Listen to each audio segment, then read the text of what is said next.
속 오늘은 어떤 일들이 있었을까요? 영상으로 떠나는 라떼뉴스 여행. 영상실록 오늘 N. 안녕하세요. 아나운서 조진영. 아나운서 조혜진입니다.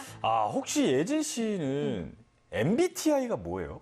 저는 EFP, ISFP요. ISFP? 네, 진혁 씨는요? 저는 ENTP거든요.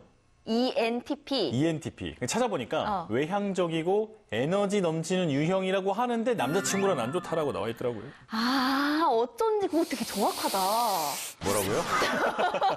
아니, 어쩐지 선배가 나오는 프로그램은 항상 그렇게 에너지가 넘치더라고요. 그거 정확하다고요. 그건 정확하죠. 그건 정확한데 네. 그 뒤에 것도 정확한 것 같기도 하고. 이상하다. 네. 자, 그러면 오늘의 과거엔 어떤 소식들이 있었을지 기대가 되는데요. 그럼 과거 속 오늘에는 어떤 일들이 있었는지 함께 보시죠.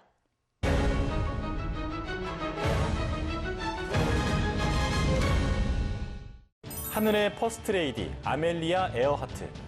그녀는 1928년 월머 스툴츠, 루이스 고든과 함께 비행기에 탑승 후 대서양을 건넜는데요.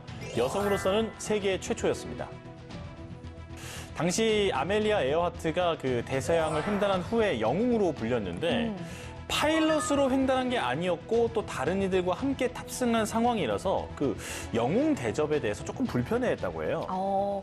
아무래도 1928년에는 그 여성의 활동이 좀 소극적일 때잖아요. 그렇죠. 네. 그래서 여성은 약하다라는 인식 때문에 함께 탑승한 것만으로도 대단하다 이런 반응이 나오지 않았을까 싶어요. 네. 그래서 결국 그녀는 혼자서 다시 도전을 했거든요. 1932년 5월 20일 아멜리아 에어하트가 혼자서 대서양 논스톱 비행에 성공합니다. 이 비행은 당시 여성 혼자서 최초로 대서양 횡단을 한 것이었습니다.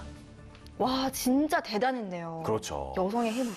그런데 아멜리아가 이런 대단한 업적을 남긴 후에 5년 뒤인 1937년 세계 일주 비행 도전 중에 실종되고 말았습니다. 그리고 현재까지도 그녀의 실종 원인이나 어떤 유해 같은 것은 발견되지 않았다고 해요. 네. 그럼 이번엔 1940년으로 가보겠습니다. 1940년 5월 20일 독일 유대인 수용소 아우슈비츠에 처음으로 수용자들이 수감됐습니다.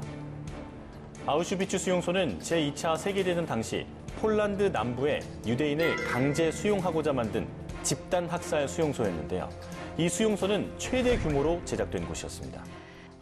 이 아우슈비츠는 수용소 중에서도 굉장히 악명 높은 수용소잖아요. 그렇죠. 그 당시에 나치 독일이 설치한 강제 수용소가 총 6개가 있었는데 그 중에서 지금 이제 소개를 하는 이곳이 가장 악명이 높은 곳이었어요.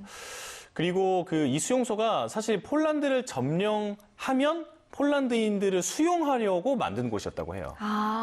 그러면 당시 폴란드 점령에 실패한 건가요? 그건 아니에요. 이미 점령을 했고 폴란드인들을 포함해서 또 다른 나라 사람들까지 이곳에 다 수용을 하게 된 거예요.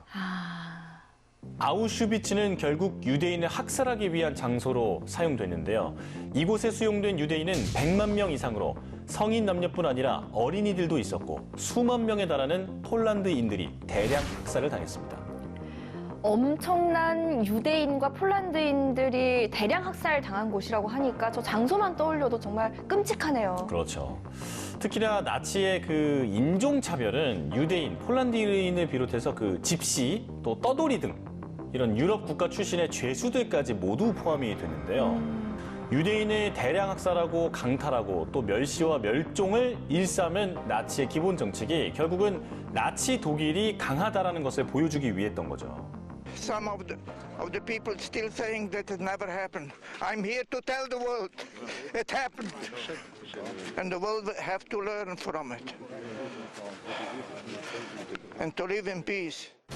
아우슈비츠는 소위 열등한 집단의 인간 존엄성을 부정하고 체계적인 살인을 자행한 잔인하고 비인간적인 증거였는데요.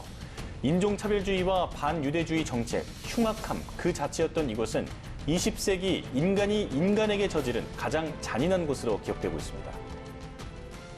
그럼 이번엔 2012년으로 가볼까요?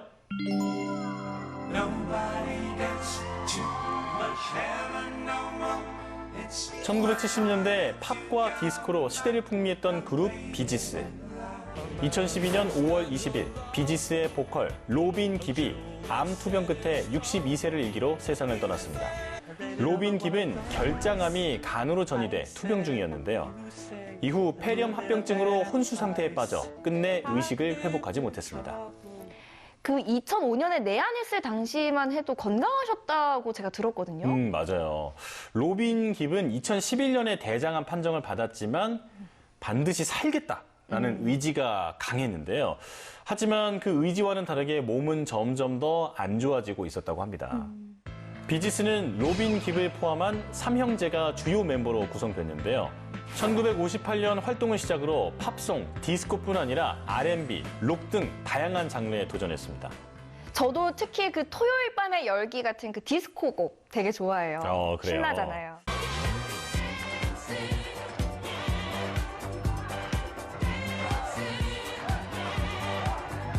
아마 다른 분들도 비지스의 그 곡을 들으면 아마 예지 씨처럼 이 노래 하실 것 같아요. 들어봤는데 이런 그렇죠. 느낌. 'Cause we're living in a world of fools, breaking us down. In the city, breaking it, everybody shaking and we're staying alive, staying alive. Staying alive, staying alive. Ooh, you're a holiday. 비지스는 홀리데이, How Deep Is Your Love, Staying Alive 같은 다양한 명곡을 탄생시켰는데요. 발표곡 중 상당수가 빌보드 차트 상위권에 오르기도 했습니다. 그리고 이 그룹은 전 세계에서 가장 위대하고 영향력 있는 밴드 중 한 팀으로 불리며 2003년까지 활동했습니다. Puppet makes you smile. 그리고 5월 20일에 있었던 또 다른 역사를 살펴보면요. 이날 독립을 이룬 나라가 있다고 합니다. 오, 우리처럼 그 아픈 역사를 가진 나라가 또 있나 보네요. 2002년에 동티모르라는 나라가 인도네시아로부터 독립을 했거든요. 동티모르.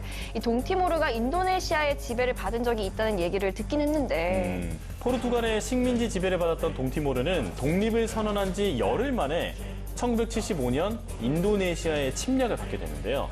그리고 20년간의 지배가 계속됐습니다. 지배의 이유는 공산화 움직임 때문이었다고 합니다. 공산화를 막기 위해서 침략을 했다고요? 네. 또 1978년에는 일본 나리타 국제공항이 개장하기도 했는데요. 신도쿄 국제공항이라고도 불리는 나리타 공항은 도쿄 중심가에서 60km 떨어져 있었어요. 오. 사실 그 공항이 개장하기 전부터 그곳 지역민들의 그 강제 퇴거 또 보상 문제가 해결되지 않은 상태로 진행이 됐기 때문에 사실 주민들의 반발이 심했다고 합니다. 이 삶의 터전에서 가장 중요한 게 집 문제인데 그게 해결되지 않았다니요. 혹시 뭔가 강제로 쫓겨나거나 그런 건 아니겠죠? 그런 일이 있었습니다. 비민주적인 강경 진압이 이루어졌고 주민들이 강하게 반발을 했거든요. 그래서 결국에 주민들이 공항에 불을 지르기도 하고 끝까지 계속해서 투쟁을 하기도 했다고 합니다. 문제를 더 크게 만들었네요. 자, 오늘도 이렇게 열심히 과거 속으로 달려봤는데요. 알차고 유익한 시간 되셨나요? 영상실록으로 만나본 오늘의 과거. 그럼 다음 시간 더 알찬 이야기로 만나요.